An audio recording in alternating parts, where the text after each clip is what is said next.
দেখুন না একটা সানডে আমি কিরমভাবে কাটালাম। প্রত্যেক দিন তো বাড়িতে থেকে কেটে যায়, কিন্তু ভাবলাম এই সানডেটা একটু বেরিয়ে যায়। ছেলেকে নিয়ে বেরোলাম ওর abacus school. On the way সেরে ফেললাম ব্রেকফাস্টটা।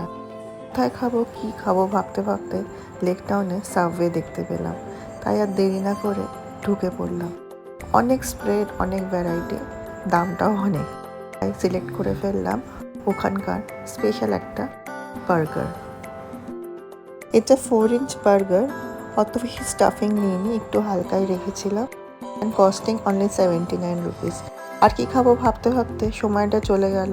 চা কফি ব্রেভারেজ তাই বন্ধ, অন্য কিছু আর খেয়ে ওঠা উঠলো না। তবে এটার ফিলিংও যথেষ্ট হেভি। বাঙালির মন তো খাই খাই খাই করে, তাই বার্গার খেয়ে পেটটা ভরেছে কিন্তু মনটা ভরেনি। 1 কাপ চা না খেলে তো আর হয় না, তাই ঢুকে বললাম গুপ্তাসে 1 কাপ চা, তার সাথে ডেলিশিয়াস মালাই টোস্ট। দারুণ কাটলো সানডেটা।